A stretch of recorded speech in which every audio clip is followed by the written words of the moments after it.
We're ready now. Ready. Good afternoon, everyone. From beautiful Urbana, Illinois. I'm proud to open up the fall semester of TCIPG, Trustworthy Cyber Infrastructure for Power Grid, monthly seminar series. First Monday of every month. First Friday of every month at 1 p.m. Central Time. And we hope to bring you interesting seminars on a wide range of topics. We have already scheduled all of our speakers for the fall semester, and they include people involved in smart grid activities, cybersecurity issues, combination of the two. And so every Friday, 1 p.m. Central Time, make a note, we will be here, and we hope you will be here also. And this is broadcast from the University of Illinois.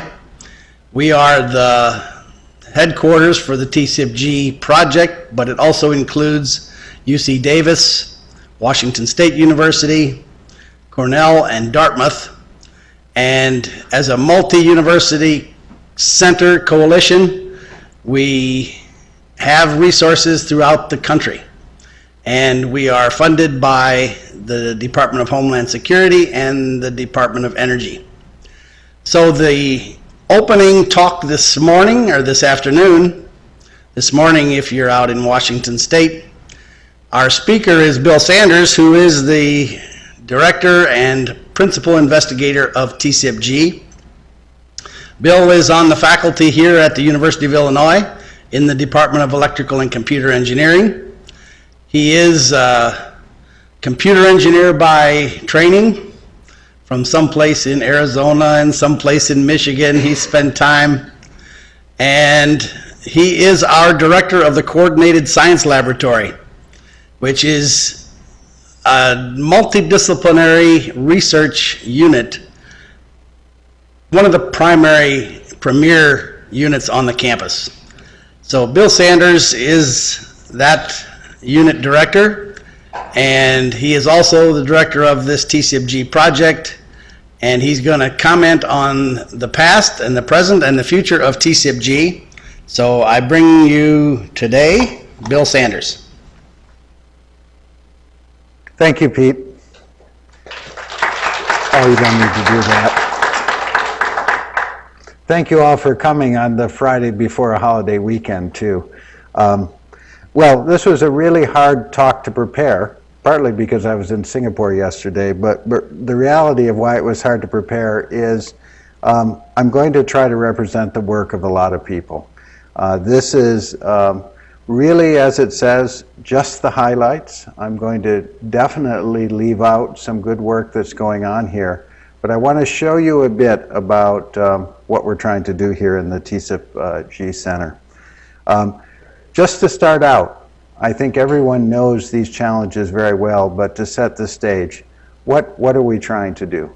We're trying to provide trustworthy operation of the power grid in what are possibly hostile environments.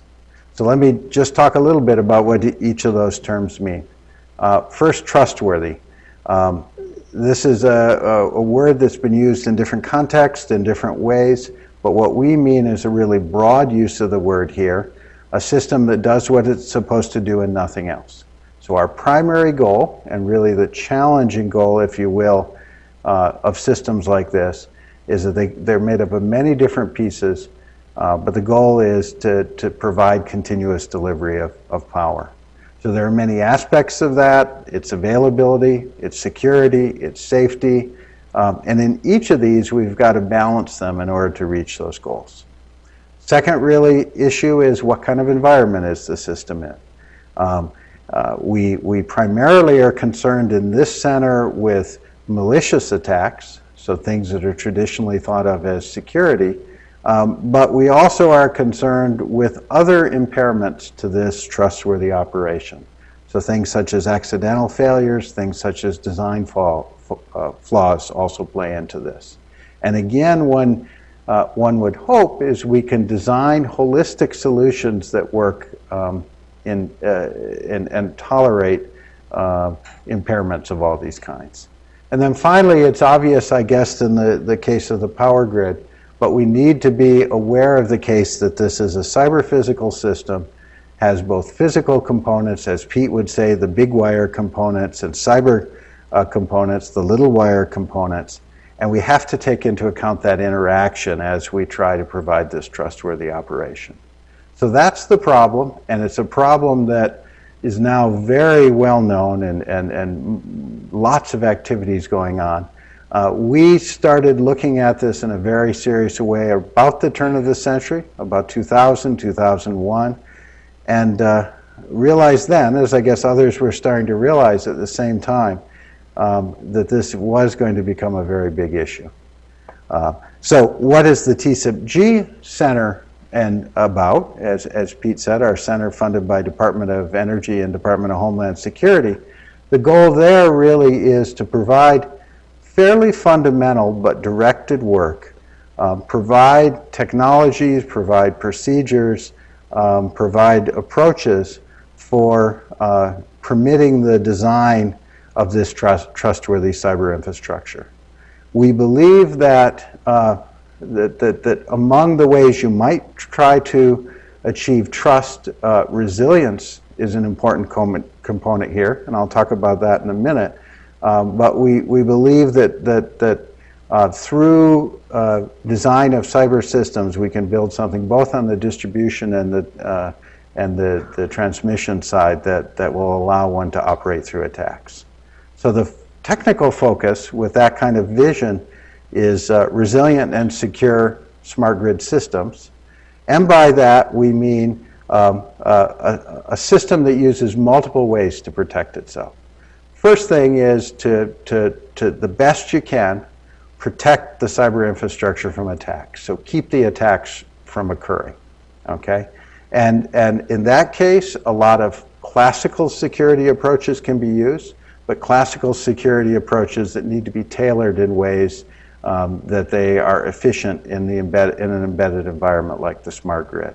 The first few years we worked on this problem, we primarily looked at how do we adapt, how do we improve, how do we make feasible the use of techniques to make secure as possible the cyber infrastructure.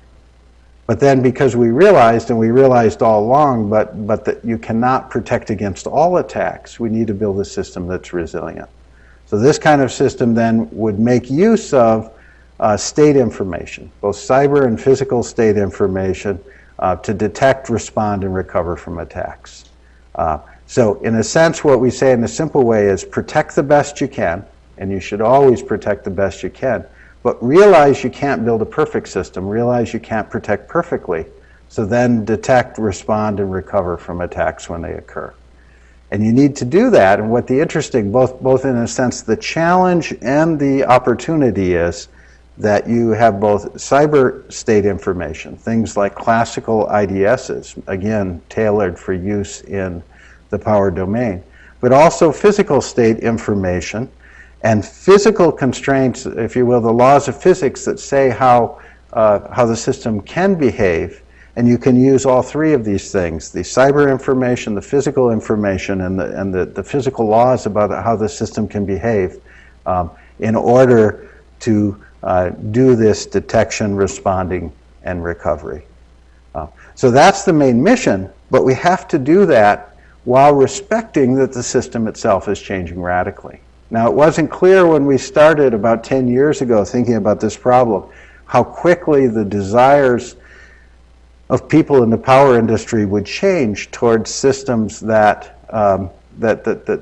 were much different than the ones we saw in the power grid 10 years ago. But the whole advent of the smart grid, the whole advent of demand response, the whole advent of involving the customer in the management of the system has changed the performance requirements needed, the application requirements that the system must perform. And so we've got to build in this resilience, but we've got to build in this resilience for the applications that are being developed today, and even applications people haven't thought of yet, and that's a challenge. And then finally, we need to do all of this, but we need to show in some sort of quantitative way that we are making the system more secure, more resilient, rather than less secure when we introduce these new technologies. Okay, so quantifying risk and security assessment and quantifying security and resilience is the final really important component of what we're trying to show. And that's a challenging problem. Once again, that's a challenging problem in the abstract. We don't have good quantitative measures of security today. It's a challenging problem in the context of the smart grid that we're trying to show, but it's one that I think is key. If we can't show, I mean, one of the fundamental questions, as you know, when the Smart Grid Investment Grant money was placed on the smart grid was, is it too early? Are we going to build a system that is less secure than the one today by adding of technology? And it's really important that we can show that that's not the case, that we'll build a system that's at least as secure and hopefully more secure, while at the same time having all this new functionality. Okay, so that's really the goal of what we're working on in TCIPG, as Pete said, and it's a tall order, but if we sort of look at the system, I think we can begin to see where there's places we can focus on that we can really make progress. Before I get into the details of what activities are going on now in TCIPG, what activities we plan for the future, I just wanted to put up this slide to give a different perspective on the whole problem. This is a well-known graphic to people who work in the field. This is an early graphic developed by NIST with EPRI, looking at what the challenges were in the smart grid, all these NIST working groups. And what this shows, you really can't read it too well, but if you look at from generation to transmission to distribution, if you look at customer, you look at the market side, you'll see a web of interconnection, a web of information control, and a web of logical control with many different control loops. And one way to think about the problem that I think is quite interesting is to think about what are all those control loops, what layers do we have to exhibit control in order to build this resilient grid, and what sort of technologies we have what kind of technologies need to be deployed to do that. And we'll see that although, and I think this is changing, but in the early days of smart grid, there was a lot of focus on components, building a good smart meter, for example, that now people are realizing, I think quite appropriately, that this is really a systems issue and we need to approach it from a systems point of view in order to obtain this resilience. And again, you'll see many of the activities in TCIPG going on that support that notion of multiple control loops and end-to-end resilience. Okay, so a few statistics to give you a feel if you haven't heard about this program before. It builds upon a National Science Foundation Cyber Trust Center that was active between 2005 and 2010, a 5-year program. Fundamentally, the same schools and the same people were involved. This was primarily an NSF program, but very wisely NSF sought the advice and technical support and financial support of both Department of Energy and Department of Homeland Security in running this center. When that center came to a close, Department of Energy took over as the primary funder and advisor of the center, with support from Department of Homeland Security. And we're in the second 5-year period of the center. We're about 2 years into the second 5 years. In a sense, what changed is we continued to work on the fairly fundamental work we were working on with NSF, but when Department of Energy and Department of Homeland Security became the active sponsors, they said, make sure you take this good work and transition it, make sure you show impact, make sure you work closely with vendors, with utilities and operators. And that's something that we were doing to some extent, even, in fact, much more than the normal National Science Foundation. We were doing it, grant, we were doing it even when we were funded by NSF.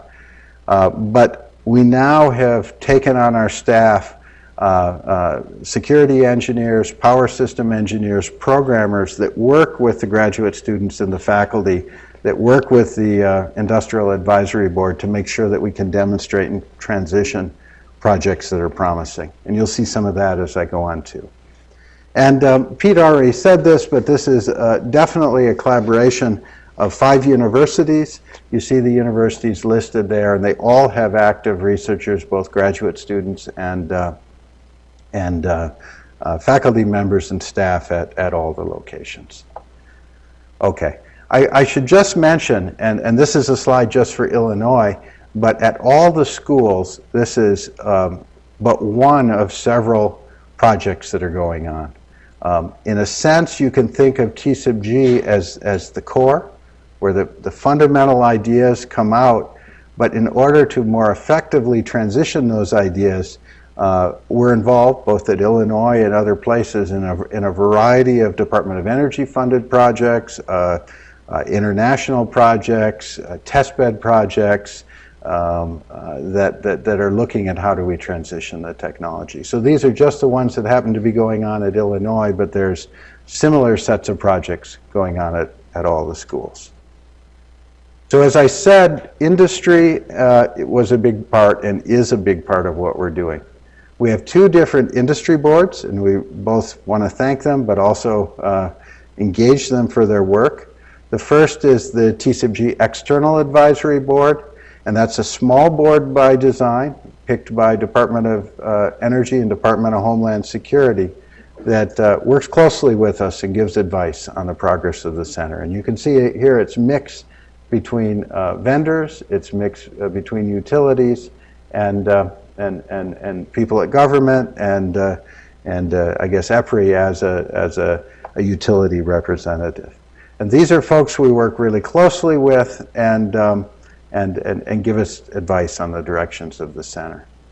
But there's a much bigger board, what we call the Industry Interaction Board, which is really open to all, and we encourage you, if you're interested and you haven't joined with us, is a group of industry, again, that gives us advice on our activities. In fact, we're in a process of formalizing where we'd like to have at least one of these outside people associated, organizations associated with each of the activities I'm going to tell you about later.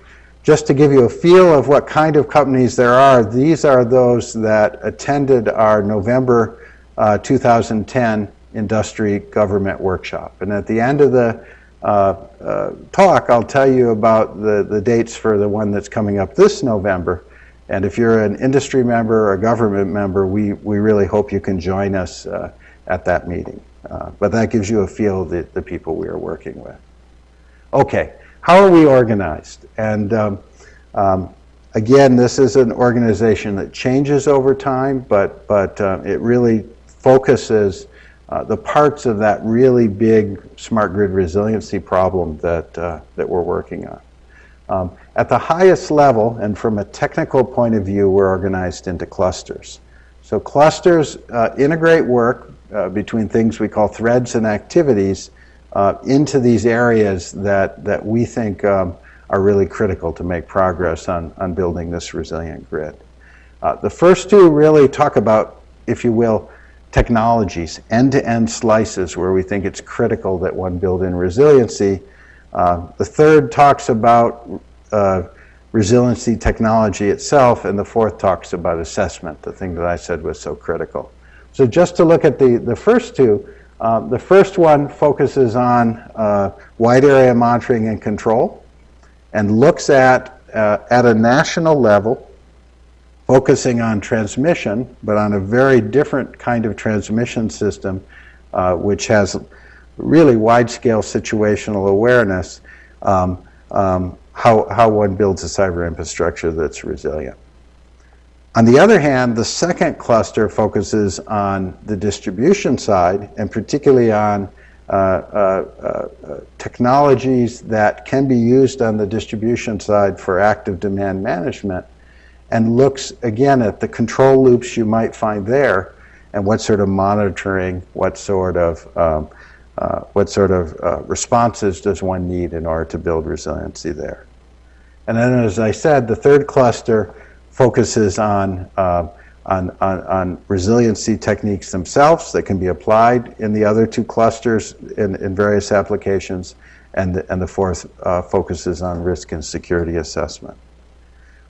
As sort of cross-cutting to these four technical areas, there are three cross-cutting efforts. And these, again, are things that we believe are at the core of what we're trying to do in this center. The first looks at education and workforce development. This is something we've started since the very beginning of the first NSF Center. And it focuses it focuses on education at many different levels. Things such as our summer schools that we put on for technologists, but it also focuses on education of a much more general level. Education of the general population, education of K through 12, particularly students at the middle school level, and we'll tell you more about what we're doing there. The second cross-cutting effort is in testbed and evaluation methodologies. And as you'll see, again, when I talk more in detail about that kind of effort, it cross-cuts the clusters in that it provides a testbed for validating and testing the security of ideas that we develop in all the different clusters. But it also, as we're becoming more mature in our capabilities, provides a place that outsiders that can come in and we can help them test the security of their technologies. So if you're in an industry organization, you're interested in having an assessment of the security of something you're building in this domain, we can help you. Come talk to us. We both use well-established commercial techniques to validate security, and we use our own techniques, the techniques we've been developing in the risk and security assessment cluster. And then finally, we've got a specific effort in industry and technology transition that really focuses on how to make sure that things we develop in the technical clusters get out, get tested, get used, get transitioned. And I'll tell you a little bit more about that as well. So this is a map that tells you a little more about what's done in the various clusters. In the second column are the four clusters I talked about earlier. And then within clusters, there are so-called threads, and threads are things that provide a bit more focus within a cluster working on specific things. And I won't read through these now because what I'm going to do in this next phase of the presentation is show you highlights from some of the activities in these threads. But the threads are things that, on the recommendations of our team members, on the recommendations of our sponsors, and on the recommendations of our external advisory board may change, but are things we're working on to realize the goal of resiliency in that particular cluster. So as example, this is the first cluster, the cluster on trustworthy wide area monitoring and control, and you can see that it's broken up into three threads: communication and data delivery for wide area monitoring and control, wide area monitoring and control applications, and component technology. And really the trick then is with these particular activities that are going on, and an activity may be a fairly big effort, it may be so small as one graduate student and one professor, but with these particular activities that you see down here below, putting together pieces in order to achieve the goal of the cluster. So for example, there may be some things developed in component technology that can be combined with some communication and data delivery work that ultimately can be used in a particular application. And that's how in this cluster things fit together. So what I'm going to do, and this is where it gets a little tricky, and excuse me if I say something wrong about the particular activity of someone in the center, I'm going to try to give you a little more technical depth and highlights of what's going on. And I can't talk about all of these. I just picked a few of them to give you a feel for what's going on. And I really urge you, particularly if you're one of the outsiders who's listening to this seminar, to go to our website. You'll see details on all these activities, posters and other things describing these activities on our website. And contact us if you want more information. We'd be happy to put you in contact with the lead of each one of these activities and help figure out how you can either give technical advice on what's going on in that activity or maybe transition some of the technology from that activity to you. So I'm just going to show you a few examples.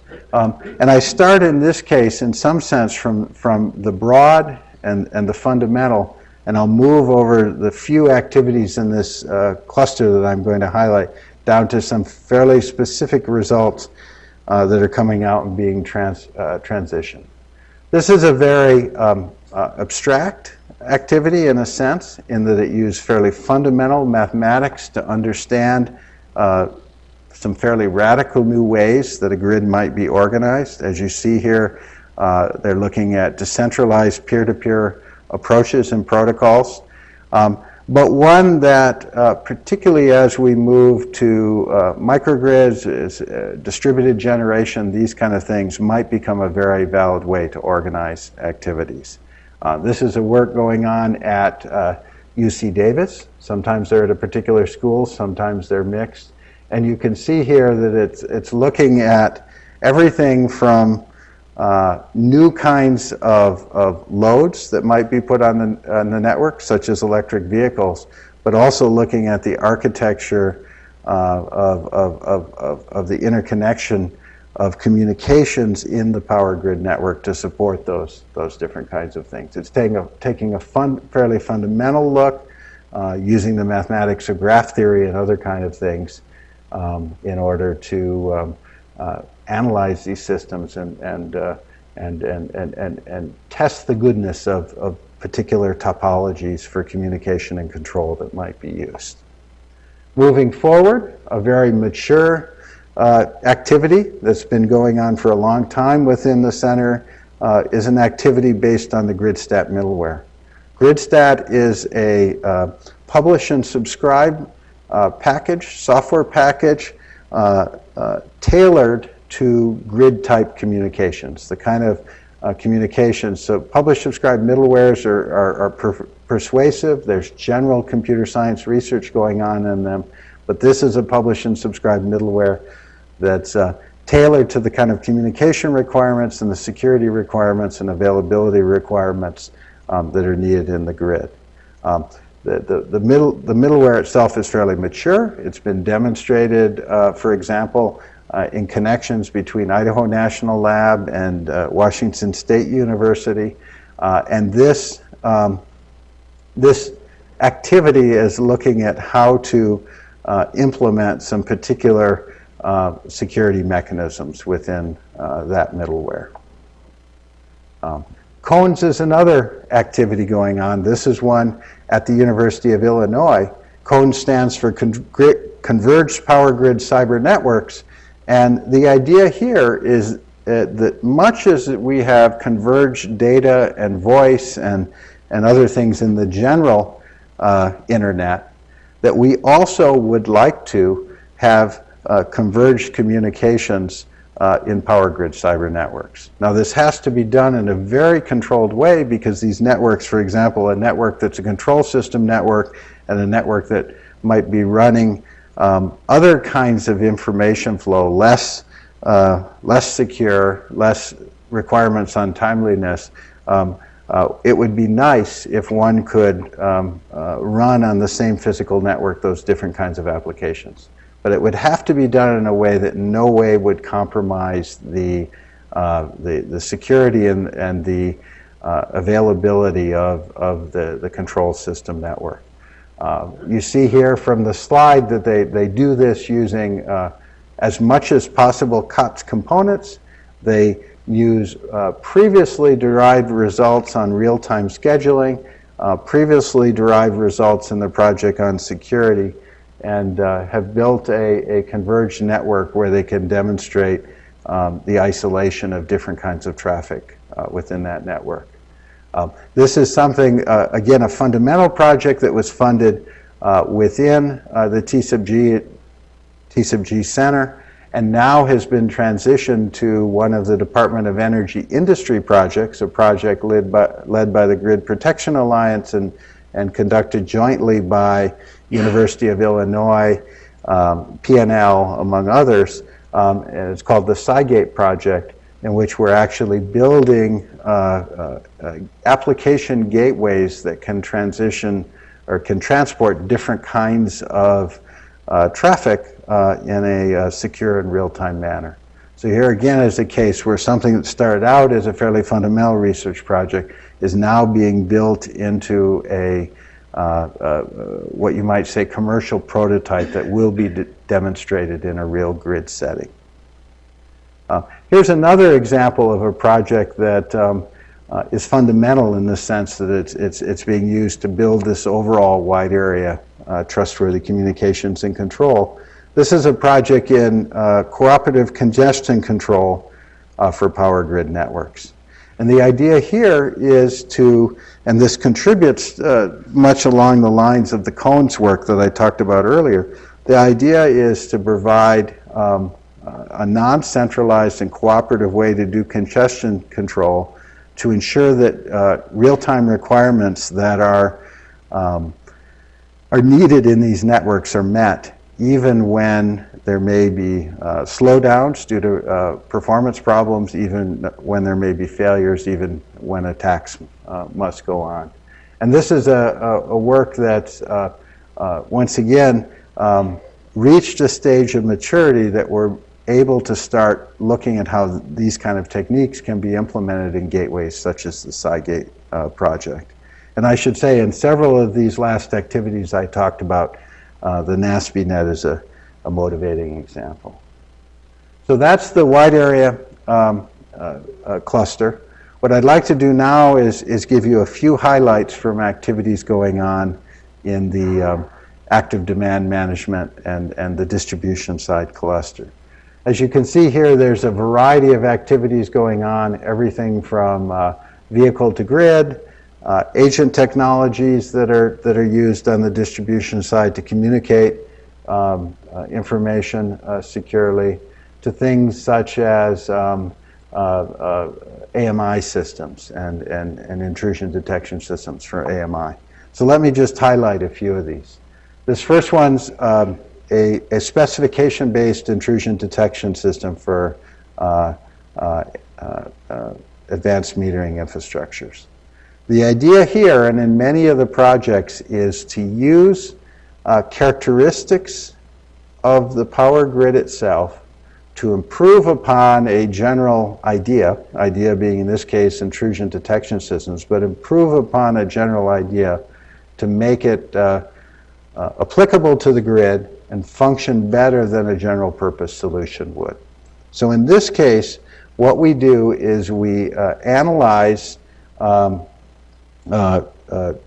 protocols, specifically C1221 protocol, build a formal model of its functioning, build a formal model of the protocol state machines,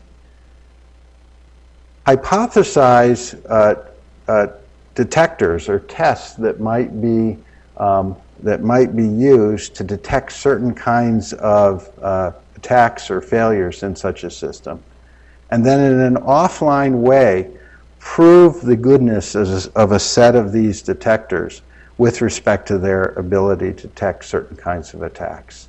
So we have a formal model of the protocol, we have a formal specification of the kind of things a detector can detect, and then we can show that a certain set of these detectors will have a certain goodness with respect to detecting attacks within that framework.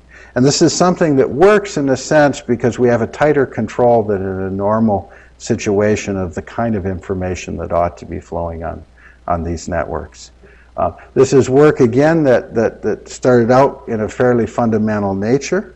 The first papers about it are now appearing, and we have a significant amount of interest from industry in looking at how this can be demonstrated in commercial settings with commercial meters and potentially even in a sort of prototype field situation. So this again is a problem that we're working on from a fairly fundamental point of view, but we've got active engagement from industry in helping us move it forward and ultimately, hopefully, transition it. A second activity that I want to mention is non-intrusive load monitoring. And the idea here, and it's both a data collection issue, if you take the point of view of a active demand management and a utilities point of view, and it's a privacy issue if you take the point of view of the customer, and it's a balance between that need to collect information and the desire of a customer to potentially have privacy that needs to be balanced. And the idea here, as you can see, is to put a fine-grained meter, and in our prototype application, some of us have these meters on our houses now. We use a meter called a TED 5000. Take a prototype, take a fine-grained meter, and take a very fine-grained sampling of the voltages and well, the power usage on the level of a building, and look at signatures in that measurement to detect precisely what's running. And you can imagine that this, if done right, this would allow you to detect whether a device, a refrigerator, an air conditioner, whatever the device might be, was responding correctly and as instructed to requests to change its consumption. One way, of course, to do that would be to make the device itself very smart, so it could communicate back commands about whether it's accepting such a load reduction or not. Another way, perhaps simpler, lower cost, perhaps more efficient, would just be to monitor at some point what the device is doing by looking at the load on the line. And so we've used techniques from signal processing to both show that you can very accurately detect signatures of what devices are being used. And then there's been a second team of students and researchers looking at, okay, now that this is possible, what might you do in order to mask that kind of information if you wanted to mask that information and just transmit, or transmit's not the right word, but just make visible the right degree of or fine-grainedness of information in order to allow the power company to do its job but not give away information that you don't need to give away. And so that's a very interesting project that went on actually as part of a class project last year and has been carried out into some master's theses and other work, and I think really has a practical point of view. Here's another technique that was developed as part of a recently completed PhD dissertation in the group. And this one looks at agent-based technologies for adaptive control. And in particular, it was explored both from a power system point of view. What sort of information would you need to pass around to do this active control?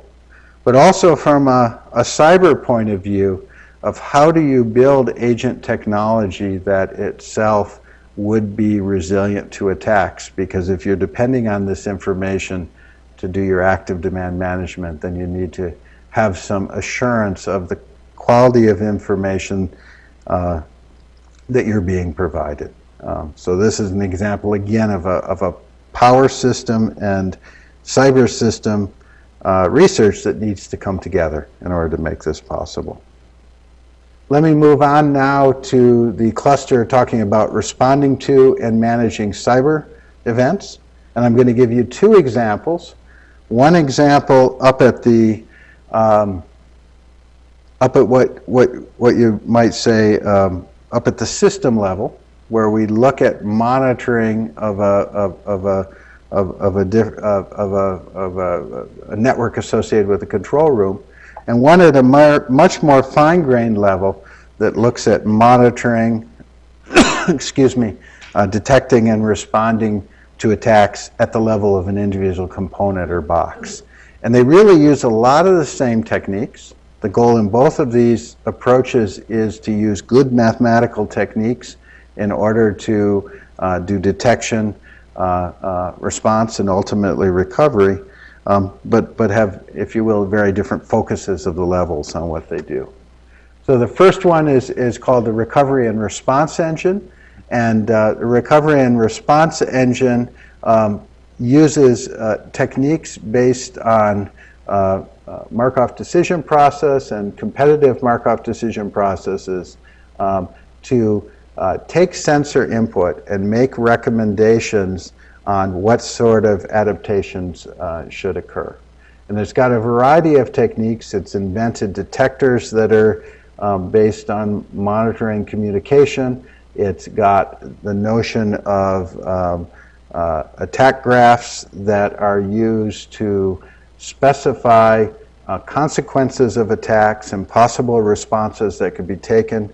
And it's got the notion of the conversion of these attack graphs into games that suggest what good remediation might be when a perceived attack occurs.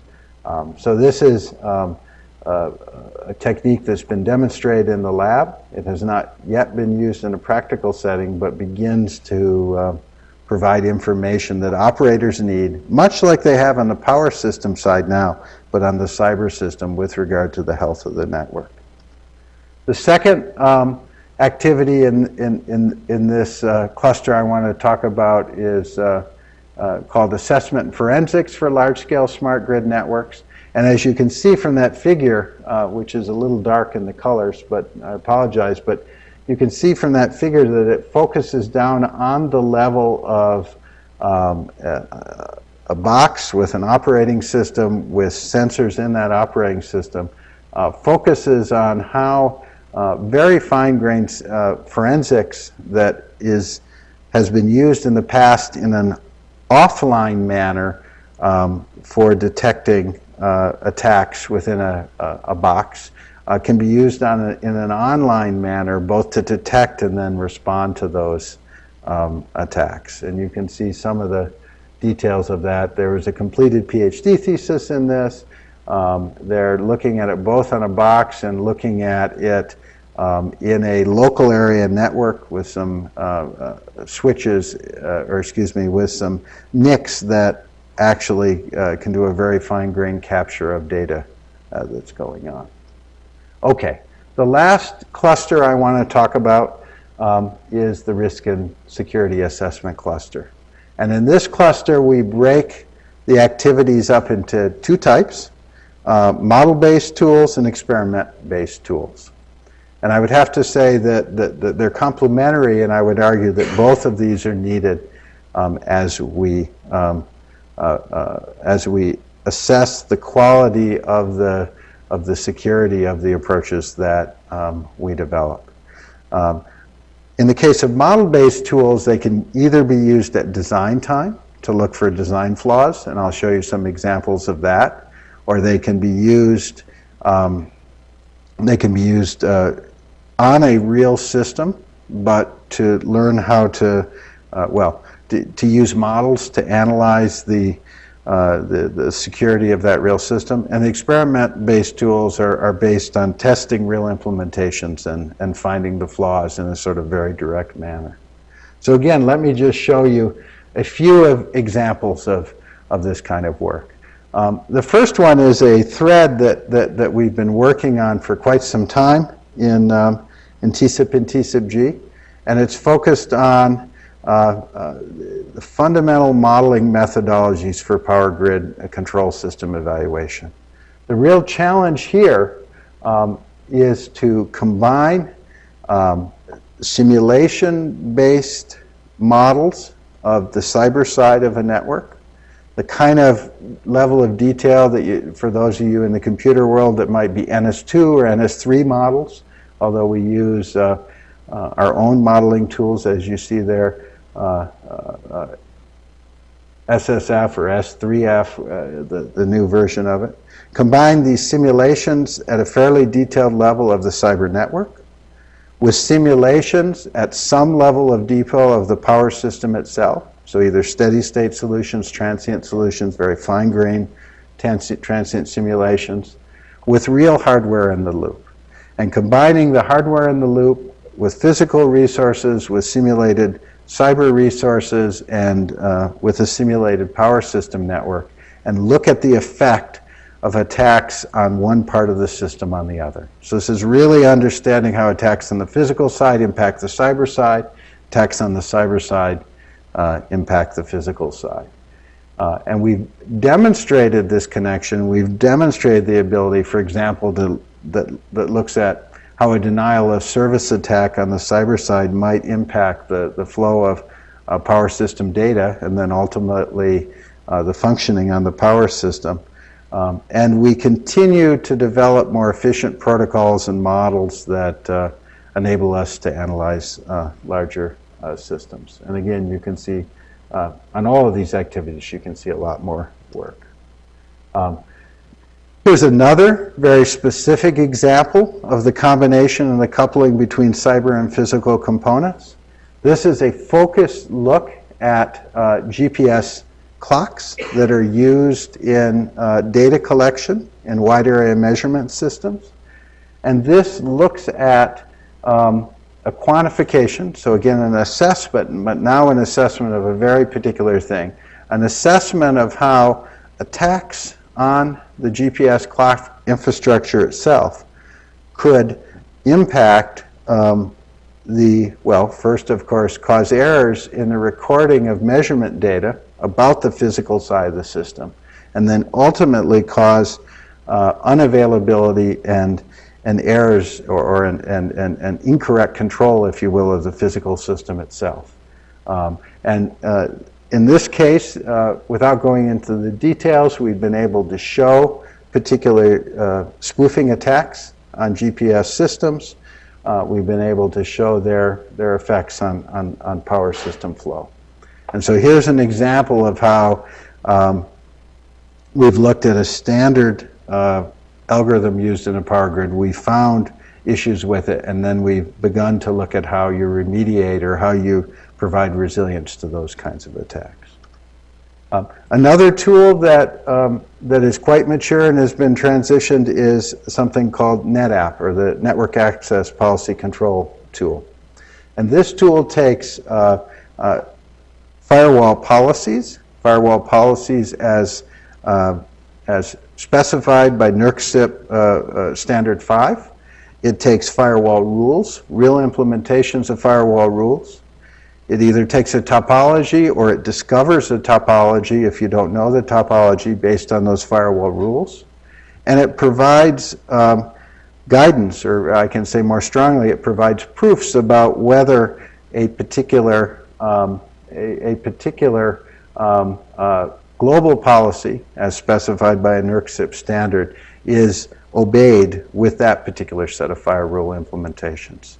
And this tool has been used in a number of practical industrial studies and is being studied for being used in a much more widespread manner both for utilities as a pre-assessment tool. We hope the culture is moving to that, but also in audit type situations. We've also been developing a variety, and this is work that's going on at Dartmouth, a variety of tools that can do very fine-grained hardware-based network assessment. And you see a whole set of the objectives there, the kind of attacks and the kind of that we can artificially induce in order to study the resilience of a particular protocol suite. In particular, we've made major contributions. I think a large fraction now of the Killer Bee tool that's being used to assess these wireless networks comes from work at Dartmouth and in the TCIPG group. I just have a few minutes left, so I want to tell you a bit about the testbed effort and the education works that's going on. As I said, the testbed effort is complementary to the cluster activities in that it provides a place that we can analyze research techniques that we develop. It started out, as we said there, as an experimental support and integration for TCIPG projects, but more and more now we're moving towards being an open national resource for experimental analysis of power grid resiliency. And so if you're interested in using this testbed or working with us on this testbed, we'd be happy to talk to you more. It combines physical equipment, cyber equipment, and power grid equipment with simulation on the cyber side and simulation on the power side. And there's a whole variety of equipment in the lab that can be set up in a fairly configurable way to do that. I just have a few pictures here. I don't have time to go in, but you see on the left an RTDS simulator. You see in the middle racks there a couple of racks of equipment that emulate relays and sensors at a control center level.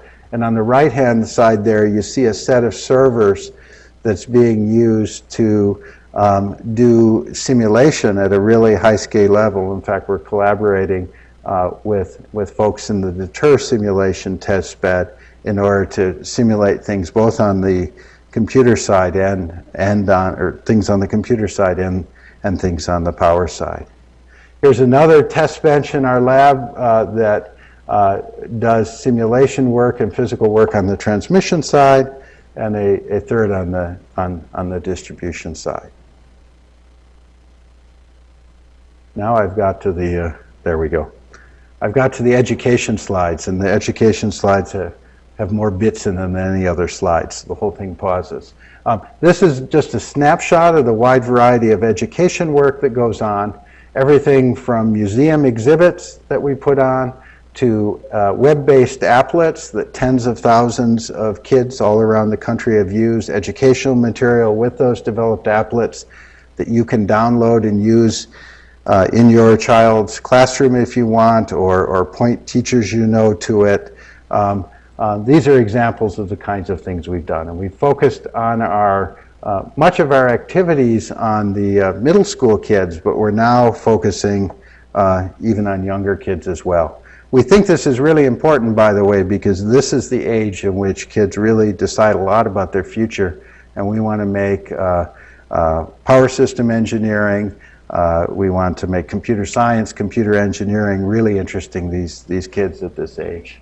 Some of our latest work has been developing new tools that run on handheld devices, the kind that more and more kids have access to today. So here you see a porting of some of our applets onto iPads and iTouches or iPhones.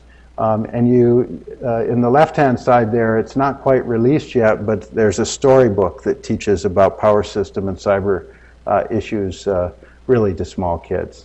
And as you can see there, we have a lot of interaction at a national level on these kind of technologies.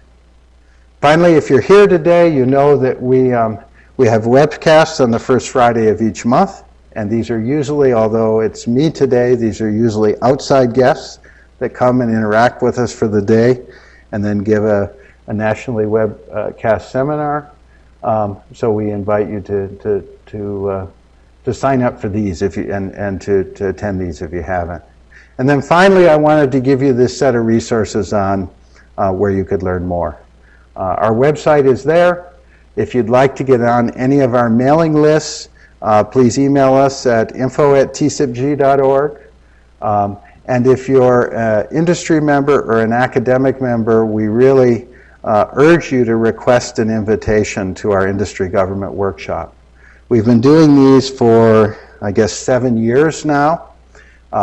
We spend some of the time, it's a day-and-a-half event, full day on the 7th, half day on the 8th, where we spend about half a day telling you more about what's going on at the TCIPG Center. We have poster sessions where you can talk to the individuals that are doing all the activities that you saw about today. We have lab tours in which you can learn more about the projects that are going on.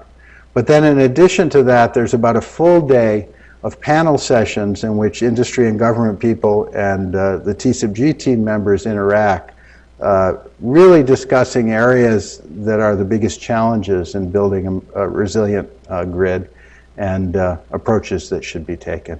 So this is our biggest event per year. It's an invitation-only event, but if you send us an email or are interested and you're in that category, we can give you an invitation. So that's all I had to present. I think we only have a few minutes for questions, but if there are any questions, I would be happy to take them. Are there questions? Let's see what's happening here. Can you go to the mic? I'm sorry, Rock. Just one comment, Bill. In your description of the hostile environment after the events of last week, I probably meant to include natural disasters along with malicious attacks. Sure. I mean, I think I called those accidental failures, but maybe that doesn't quite describe what's happened. You know, we're focused in TCIPG clearly on intentional attacks. That's our mission. But in doing so, we realize that things that tolerate intentional attacks can also help you with accidental and natural disasters.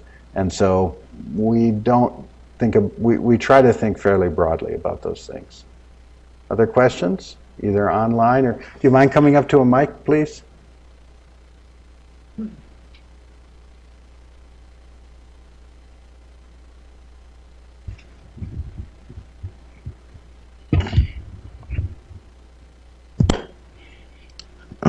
I was wondering if I can get some information about the status of the software MATLAB, the MATLAB package on simulation of cascading. If the software is available, can I have a copy? Sure. So you're a TCIPG member, so I'll say that. It's easy for you. You can just, we can talk offline, talk with Tim Yardley, and we'll get you in contact with the people that are doing that work. But we've got MATLAB in our lab, but I think what you mean is you're interested in the particular models that were done there, right? Thank you. Any other questions? Any questions online?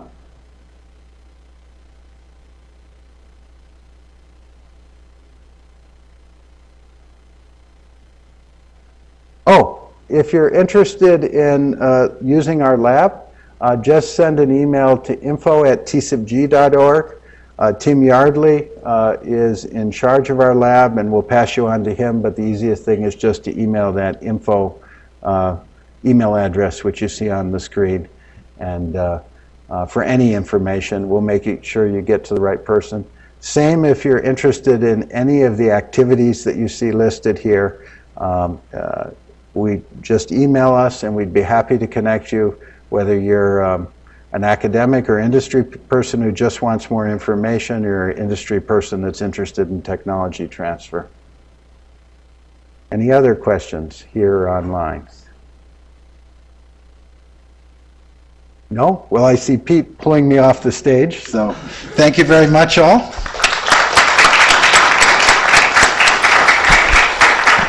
Okay, thank you, Bill. We wanted to give an introduction of TCIPG to the entire outside audience because not everybody gets to make it to our November meetings. But again, November 7 and 8, if you're interested in joining us here in Urbana for our industry and review sessions, let us know, send us an email.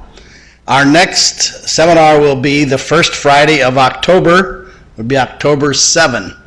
And look for the announcement. The speakers and abstracts will be coming out by email.